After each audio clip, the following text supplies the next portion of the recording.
chilly morning in Houston, Texas. We don't usually have cool weather like this, and so I think majority of us are enjoying being able to wear clothes that are winter type clothes, though. So, and today, Dr. Corey Walker with Meningers right here in Houston has come back with us again, and she was here a few months ago talking about all kinds of different disorders, bipolar, schizophrenia, etc. And we didn't really have as much time as we would like to talk about each one. So, good morning, Dr. Walker. How are Good you? morning. I'm doing well, Evelyn. Thanks for having me. Good. Yes. Well, we're thrilled to have you back again, Thank you. and it wasn't too far a drive for you. Meningers is just down the road from It here. is. It is. Which It is just down the road. wonderful. Yep. And we are so very lucky to have Meningers in our backyard, actually, too. Yes, So, yeah. one of the top mental health institutions, I guess you would say, in the United States. Yes. it Which is yeah. wonderful. But we didn't have time last time to get to know you very well. So tell us about your background and where you're from and how did you end up in Meningers and what is your exact title? And I don't think we have enough time to say what do you do there, but that would probably take a week or so to tell just what you do. Well, thanks, Evelyn. I appreciate that. I did the majority of my growing up in Wyoming, so I say I'm from Wyoming, and I actually was interested in psychology initially and ended up having my first career in business in England. So I kind of have had a winding path coming to medicine, and realized that my interests really, like when I had my free time, I was looking into medical things. And so I ended up going to medical school, and I elected to go to osteopathic medical school. And the easy way to describe it, which would make true osteopaths roll over in protest, but the easy way to describe what an osteopath is an MD and a chiropractor all in one. And so that gave me a whole other set of tools in my toolkit, and I really liked that. And then during the course of my training, of course, there's always a patient that influences you, and I met a Right. patient who really needed someone who understood internal medicine and understood psychiatry both. Right. And I thought there should be someone like that. And I was applying for residency, and lo and behold, there are combined residencies in internal medicine and psychiatry. So I went to the Medical University of South Carolina to do my training in internal medicine and That's great. psychiatry, Yeah. and worked there for a while. And then an opportunity came open to interview at the Menninger Clinic. And in the field, Menninger is legendary. And so I was very Right. humbled to have the opportunity. It was we clicked well, and it was also an opportunity where I get to use both of my specialties. I do psychiatry most of the week, and then I am part of the internal medicine team on the weekend. Right, which makes sense too, because so much of the psychiatry part or mental health issues can affect your body and how it all, because obviously it all works together. It does. Yeah. It does all work together, or sometimes it doesn't Doesn't work work, together. right. And that's where you come in to Yeah. help that person learn how to deal with that, or. I was very lucky. They had an opening on the assessment unit, so I also get to use all of my training there while I'm trying to figure out what's happening for people that they've ended up kind of stuck in their Right. life, or this has come on suddenly and just really knocked them off their balance. Because in the assessment unit, we look at psychological reasons, we look at psychiatric Right. reasons, we look at medical reasons, and we do find things. Undiagnosed rare disorders or undiagnosed brain tumors. So it's been a Interesting. great opportunity. And then over my Right. time there, I've advanced to be the program and medical director of that assessment unit, which means I do some administrative work, and I also keep working with patients. So that's And I'm where sure I am that, now. I know the administrative part's not always fun, but working with the patients is, I'm sure, just getting to know you, that I have gotten to know you, that's the best part, of course, is seeing how you can help people. Yes. And yes. when you see what they're going through and then they get the help that they need, and just seeing that must be such a pleasure to Very you. humbling to be in a position where people do tell you what they're going through. It's Right. always a privilege. Right, and it's it's one in every 4 families is affected by some type of mental health issue. Yes. And so I'm glad that so many of you are tuning in, because there's so many people out there that, like I said, have family members or themselves or someone else, and it does affect your life. It does you know, affect and your everything you do every day and how you feel and so on. So we're very thankful for you, and like you said, Menninger's right here too, and being able to do all of that. So, and of course, I'm glad to have you back again. I'm glad to be back again. Thank you. And Managers is glad to have you too. They're lucky to have you. Well, thank you. And I'll call them and tell them. Well, I feel really lucky to be there. Because So, I do know the new CEO, and he seems wonderful, yeah. and he's going to do He's a great very things there energetic too. guy with lots Uh-huh, of uh-huh. ideas Good, good. and lots of interest and lots of compassion. So, Yeah, and that's the important thing too. Yeah. And I guess we never had a chance to talk about this before, but I'm from Wyoming also. oh wow. That I did not know that you were from Wyoming. We're the only two people that have left Wyoming, right? I know. Yeah, it's very rare to run Yes, into another right. Wyomingite. And I was actually born in Lander, Wyoming. Oh, were you really? Yeah, Well, I grew up in Cheyenne. Yeah. So yeah. not too Oh, far. gotcha, Not okay. too And far. I grew Just up in down the road. Riverton, which was like kind of a farming That community one, and yeah. that kind of thing. Yeah. So, and, Yeah. but I don't know about you, but of course, I went to college and then left pretty much right after that, and so on. And now that I live here, I don't think I could handle that cold weather all the time anymore. I guess you living here where it's a warm majority of the time. And I remember those snow days and mini snow, lots of snow, and you couldn't drive very well and all kinds of stuff. So anyway, let's go ahead. Another Wyoming night here. So yeah, that's great. So let's go ahead and start talking about bipolar. Sure. I know a lot of people come to me and ask me about that, and that's one of the disorders, of course.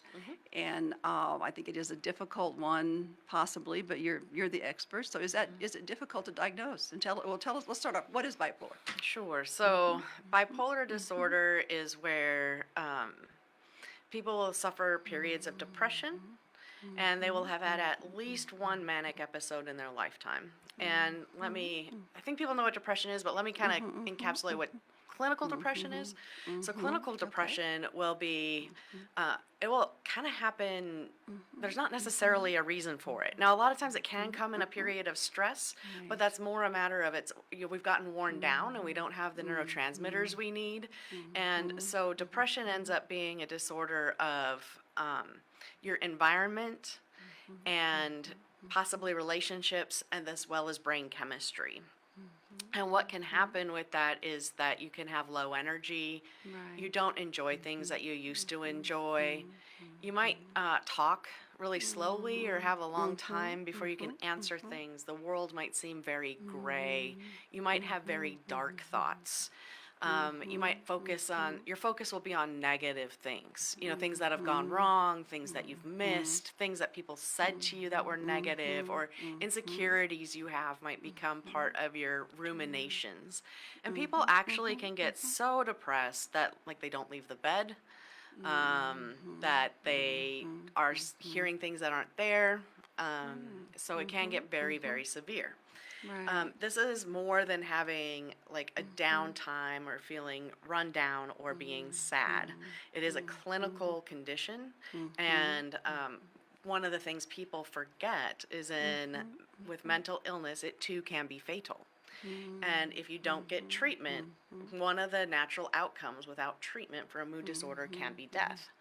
And it's important for people to realize that importance, and how that's different than just being sad. Because a lot of times, just being sad or being down or having a rough time is probably not going to end up in your death. So that's depression. Okay, when you say death, you mean that someone may consider taking their life by suicide? They may take their life by or suicide. They may other- take risks, and not think about what's going on. They may be self-medicating and inadvertently overdose. They may just not take care of themselves to the point that they die. Like they get a wound and it gets infected. They get a bladder infection. They don't get it treated. They get septic. So Things like all that. kinds of I see. things Yeah, can happen. gotcha. Because a lot of times they don't want to leave the house, like you said, leave their bed at all, and that type of Correct. thing. So, and Correct. can you explain to our audience also what is a manic episode? Right. So mania is also a disorder of the neurotransmitters as well as the electricity and how it's functioning in the brain. And there's a lot of other factors that contribute to bipolar disorder and mania that we don't understand. A manic episode will usually start out where someone feels great, and they have a bunch of energy. They may be really productive. And I think we've all had these days where, for whatever reason, we Right. are on, and we have tons of energy, and we're just boom, boom, boom, boom. We're nailing Right. it, and we feel great. Right.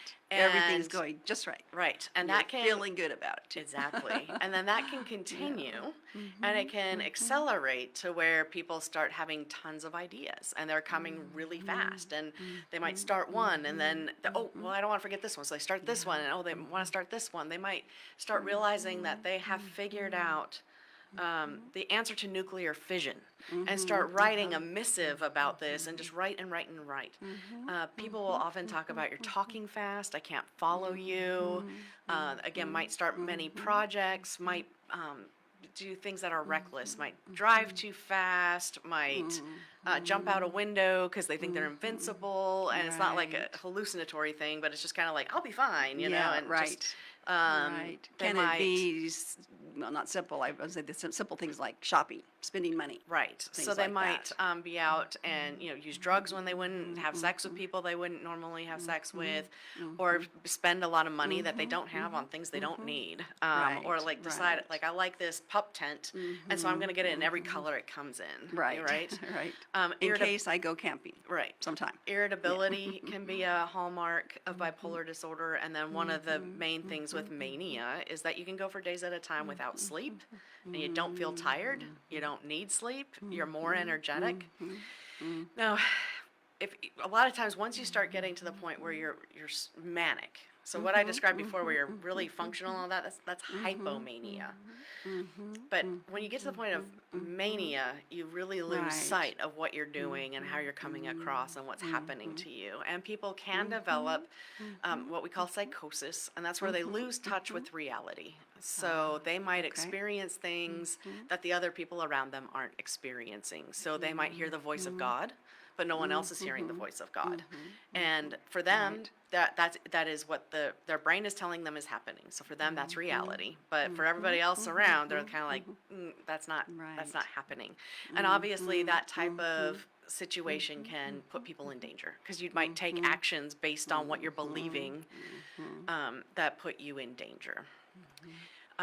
That's coming into your mind is saying, that's just fine. Right. Go for it. But it's your mind talking, Yeah. not reality. Exactly. Okay. Once you've had one manic episode that is bipolar disorder, even if you never have another one again and you just get stuck with the depression, which is Right. such a bummer. Yes. But that That's is true. also common. That is also common that people have one manic episode and then they're dealing with the depression. What you'll find is people tend to have about 2 mood episodes a year. If it's considered rapid cycling, they may have 4 to 6 episodes per year. If people are up and down and you never can predict their mood and it's on a Right. daily basis, that's something else. That's not bipolar disorder. Okay. Okay. Bipolar disorder does require medication initially to calm it down and to get balanced. People need a mood stabilizer. And then while best practice says you don't use antidepressants in bipolar disorder, the reality is sometimes once people get their mood balanced, they do need a little antidepressant. There's always a risk that can cause mania, and that's why you want to have a good dose of mood stabilizer on board first. Okay. So those are kind of the key things about bipolar disorder. The mood episode will last in depression for like 2 weeks or longer. With a manic episode, we're looking for like 4 or 5 days of not sleeping, up to a week, 2 weeks. Right. The other thing is it can't be caused by, well, you had that bump of cocaine, or you tried methamphetamine, or you overused your Adderall, or you took a bunch of diet pills. Though that may or may not be bipolar disorder, and you're not going to know unless it happens in the absence of those substances. So, Because those substances by themselves are causing certain They can things by cause themselves. exactly. That could cause anybody to become Absolutely. manic. Yeah, right, right, Yeah. right, One of the right. tough things about bipolar disorder is, as I started out talking about this hypomania, and Right, it feels great. right. It feels great. You can be more creative. You make more connections. You can think outside the box.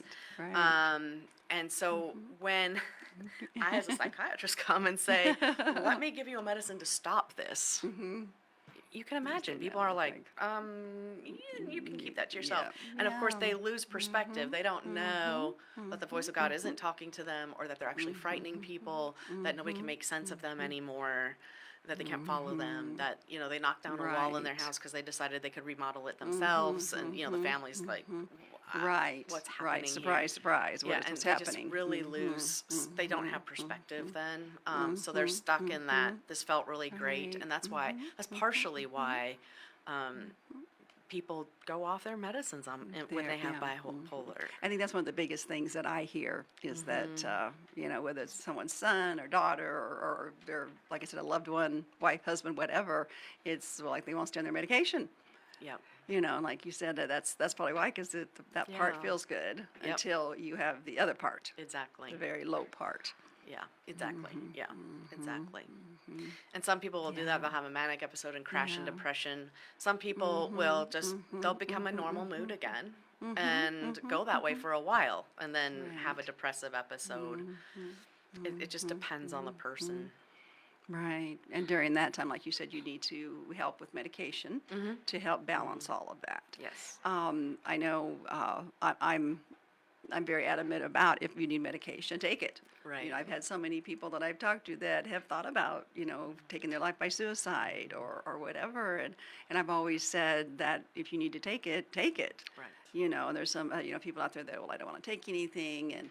And of course, I work with a lot of veterans and our first responders and that type of thing. And I do realize, with different things like PTSD and that type of thing, that a lot of those medications have a lot of side effects. And, I agree with that. But like you were saying with bipolar, you need that actually to help balance your brain. You do. And with the Definitely, side yeah. effects, that's one thing, talk to your doctor. Say what's happening. If your doctor won't listen to you, try a couple times, because maybe it's just not Right, connecting. Right, But if right, really yeah. there's this pattern of your doctor just kind of saying, like, what you say you're feeling, that's not possible, or you're exaggerating, or you just need to suck it up, you might need to find another doctor. Because medication management and in modern Yeah, psychiatry, this right. is a very collaborative experience, and I need that information from the person about what they're experiencing. Now, one of the things is when you're coming down off a manic episode, once you feel normal, that feels depressed. And so that might be a time where I'm telling someone, you got to hang in there. But if they tell me, like, I'm Right, sleeping 12 hours a right. day, I can't get up before 10 in the morning, I'm going to bed at 8 at night, that's a problem. And we need to look at other options. If you're putting on a lot of weight, Absolutely. you might need to look at another option.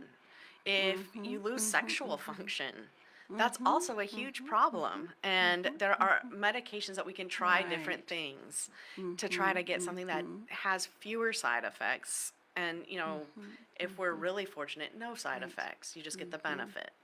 So if the person can be patient, we're sometimes having to have Right, a lot of which is medication hard. trials, Yeah. and they have a doctor who will work with them. You can keep chipping away at it till you get the most tolerable regimen possible.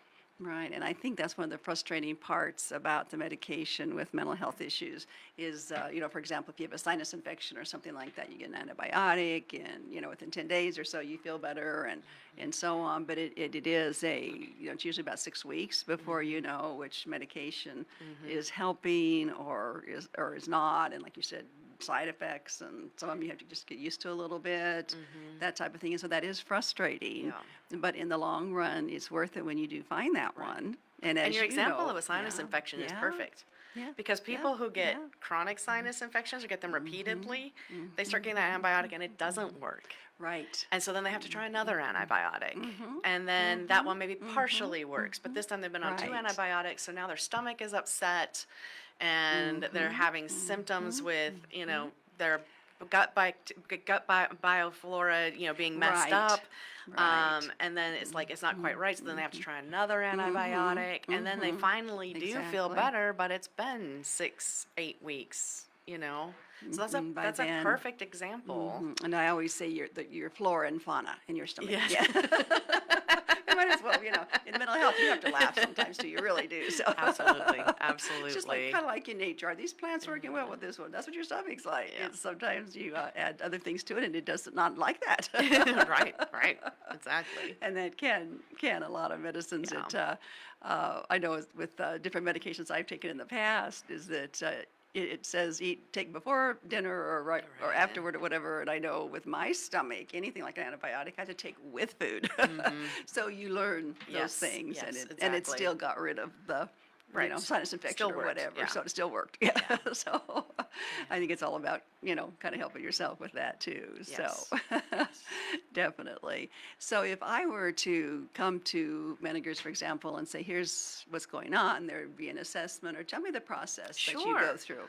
So, some people might say, like, it kind of depends on when you notice it and how far along the path you are. But we do have a lovely group of people who take the calls, and you kind of give them a little snippet Right. of what's happening with you.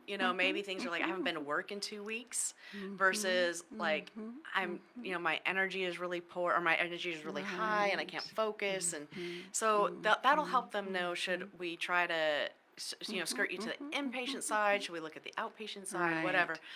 So it'll kind of get you to where you need to be. And if they're uncertain, we have a whole admissions team that are clinicians, and they will ask you more detailed questions. So you will be sharing personal information. The admissions team are clinicians, and Right. and everybody at Menninger is bound by Right. confidentiality. So just to say, but it's weird, it's on the phone. You haven't met these Yeah, people. They're asking you right, questions. But right. anyway, Yeah, based on that, they can right. tell you maybe you only need outpatient care, or maybe you do need inpatient care. So that's the first thing. And usually inpatient care is going to be things like you haven't been able to make it to outpatient appointments, you haven't been able to stay on your medication for whatever reason. Maybe you've been too sick, if you aren't being able to function, like, make your meals and take care of yourself, or of course, if you Right. are thinking about harming yourself, we're going to bring you in so you're safe.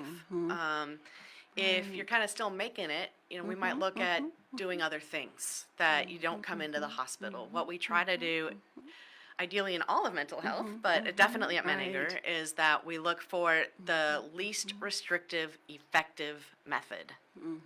So Wonderful. if the That's least good to know. restrictive is you need inpatient, then we'll tell you. If we think, hey, here's this great day program that you could go to, and you can do that, or maybe an evening program, or just a therapist, we can advise you, and we want people to have the support they need, and not more than that, right? So if they get selected for outpatient, they might choose to do an outpatient assessment. They might be seeing a therapist and a psychiatrist. What you kind of typically think Right. of. If it's inpatient, they'll advise you what unit might work best for you, and then you'll select an admission date, and they'll send you what to pack and all that good stuff. Come to Menninger, you're greeted, you meet the admissions doc, and then you're brought back to the unit, and we get you settled, and we get to work. So it's a very collaborative approach. There's psychologists, social workers, physicians, Right. And every person there. nurses, mental health Right. associates. So you have, and everybody's part of the team. And most important, the person coming in for help is part of the team. Right. If I don't have your information, my education and experience is useful, but it's theoretical. Right. It only comes to life to the degree that the person seeking help is an active member of the team. And I think, like you said, from the second you make a phone call, even that those people truly do care about you, and that is everyone that's employed there or whatever truly does care and really wants to help you. Yeah. And I think if you think of it that way, also, that helps you more too. We get some really valuable insights from our housekeeper. Uh-huh. You know, Uh-huh. she's Uh-huh. sometimes she's around and people don't notice Yeah. her, Mm-hmm. but she's paying Mm-hmm. attention. She knows Mm-hmm. everybody's Mm-hmm. name. She Okay, might so if you go there, watch out for the housekeeper. No, just kidding. she might hear that you're crying on the Mhm. phone, and you know everybody's Mhm. busy up Mhm. front, whatever, and she'll come Mhm. out and say, Mhm. "Hey, Mhm. I just want you to know when I walk by this room, Right. this person was crying." Mhm. Mhm. Another Mhm. time, you know, someone had made a Mhm. noose out of their sheet and put it under the Mhm. bed, Mhm. and the Mhm. housekeeper Wow. found it. And it really Mhm. gave us an Mhm. opportunity to help because the patient didn't want to Right. make people feel bad Right. that they weren't feeling better. Mhm. So I Mhm. hadn't spoken up. Mhm. And as you can see, then it Mhm. doesn't work. It Mhm. just doesn't work. Right, You know, because you if it's truly have right. to say exactly Yeah. how you're feeling. Yeah, If what we're yeah, doing isn't yeah. helping, say so. Right, right, and tell us. You know? Yeah, yeah, because we can't. I always tell people I can't Yeah. read your mind. I mean, But there's many times I don't want to read people's minds, but there's a lot of but times I can't read your mind. So yeah. tell me what you're So thinking and that's just a way feeling. to too Yeah. though to exemplify the team aspect at Menninger. Mhm, You know, mhm, from mhm, our maintenance staff and our housekeepers all the right. way up to our administration. Mhm, mhm. So everybody's And part of that's it. good to know. Mhm. Definitely. Now, when you say units, what does that mean? Sure. So we Mhm, have mhm, 5 mhm, different mhm, mhm, units on the mhm, hospital. mhm. So, and they're Okay. actually little Okay. pods, almost like the Mhm, hospital's kind of arranged in mhm. a clock shape almost. Uh-huh. And we Uh-huh. have one unit that really specializes in Mm, adults who have been mm, battling mental mhm, health issues and mhm, relationship mhm. issues for some period of time. And they work on Right. treating that. We Mhm, have mhm, another unit that also has mhm, treatment, but really focusing on mhm, mhm, professionals, mhm, people in mhm. hard charging careers or people in Right. professional schooling, Mhm, kind of mhm, working with mhm. that type A group, Yeah, which, you that's right. know, they need to kind Mhm, of be by mhm. themselves. Yeah. We have our emerging adults group, and that's Mhm, people mhm, 18 to 30 mhm, who, mhm, you know, mhm. have maybe gotten through high school and made Right. several attempts at college and it's just not working, or they don't want to do Mhm, college and there's just this mhm, battle, but they just can't quite. That transition mhm. to the next step is Right. really challenging. Maybe some substances have gotten in the way. Mhm, Maybe there's been mhm, a relationship that took you mhm. out of commission.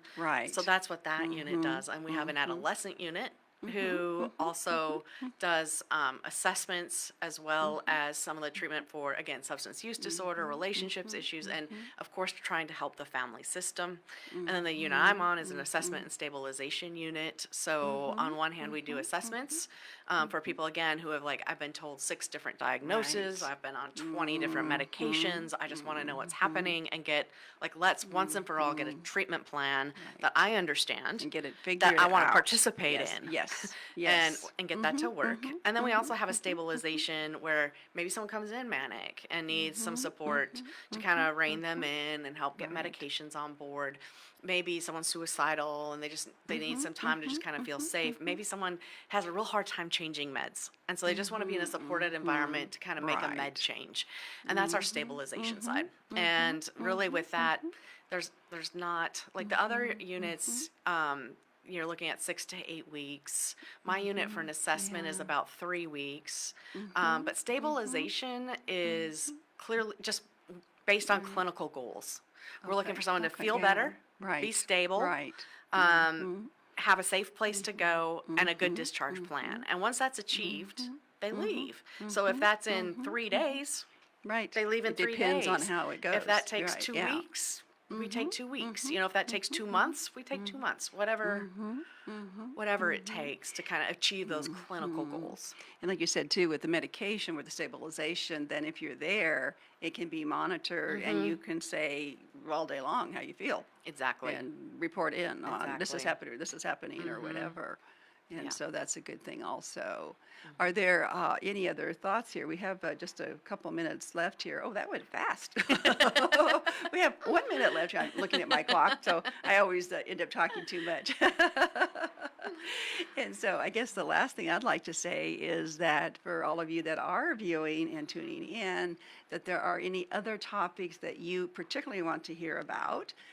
Dr. Walker will be coming back in May, June, and July on the first Thursday of each one of those months. And we will be doing a series about different areas. And so if there's an area that you yourself are dealing with, or a family member, or a friend, or whatever, let us know. We've got an Yeah. expert here with a great background, and she's okay if she's from Wyoming too. So, you know. But anyway, please do just call the station, let us know. So thank Absolutely. you so much for coming again. It was Thank you great for to see having me. It's you. so fun, and it's great to talk to people. Yeah, I appreciate yeah, it. Yeah. definitely. And you all get to hear that there is help out there, and never, never give up. There's always hope. And so we will see you next week. Thanks for tuning in. Bye bye.